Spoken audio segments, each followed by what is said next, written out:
Okay, so we're doing a follow-up here now for the follow-up review for the Tamron 70-200 2.8 lens. Now, I reviewed this lens when I first picked it up, which was probably about, well, 11, almost a year ago now, 11 months to a year. And what I've done now is I've used this lens in a variety of different setups, different conditions, different weather conditions, and I've got a much better feel for this lens now. So I wanted to redo this review and give a little bit more of well, a balanced review, if you will. All right, so let's talk about the pros and cons for this lens. Okay, pros, you've got a 200 mil lens. It's 2.8 all the way through the zoom range. So 70 to 200 at 2.8. It's a fast lens. Optically, it's fantastic. It's a very sharp lens. The front threads are at 77 mil, so they work with most of your Nikon Pro sort of filters, like your ND filters, which I tend to use a lot with this kind of lens. Yeah, it's quite a smooth lens. I mean, things move quite well with it. The zoom ring's smooth. The focus ring, it's this push-pull thing, which I don't really like. Manual, auto.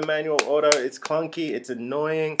And what's worse is it makes noise. You're in a wedding or something, shooting a wedding, and you're making this noise off to the side when you're trying to get it to zoom. Now, one thing I've noticed is the autofocus of this lens. It will hunt.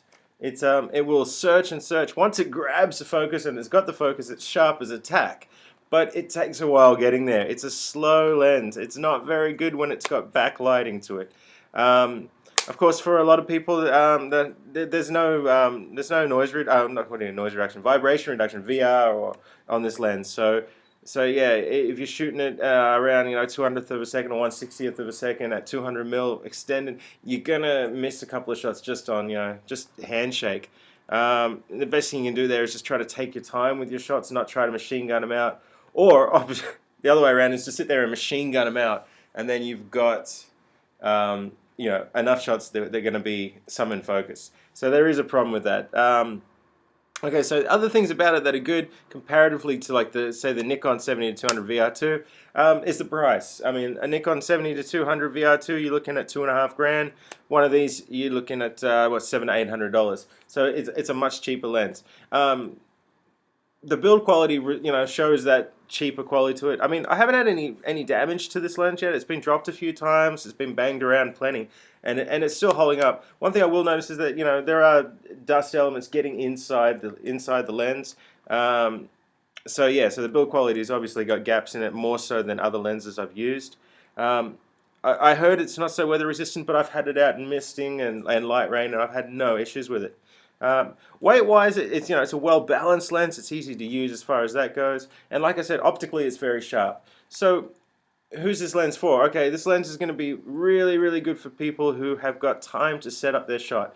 People who are trying to shoot sports or action or birds are not going to like this lens simply because the autofocus is way too slow. But if you're shooting sort of fashion, or if you're shooting like I do a lot of family portraits on location where I can sit back and pose a scene and then take my shot. At that, I mean, it works perfectly fine. It's optically, it's on par with any other lens I've used. Maybe slightly softer at 2.8 than some of the others, but not much. Not noticeably anyway. Especially if you're shooting like I do usually with a D800, and then you're exporting your JPEGs down to 2,000, 3,000 pixels across. I mean, they just look sharp anyway. I mean, it's basically only pixel peeping that's going to really notice any kind of softness in the corners. So there you have it. If you're on a budget and you're looking for a 70-200 and you want a fast bit of glass, there's nothing wrong with this Tamron. Like I said before, it's good lens for that.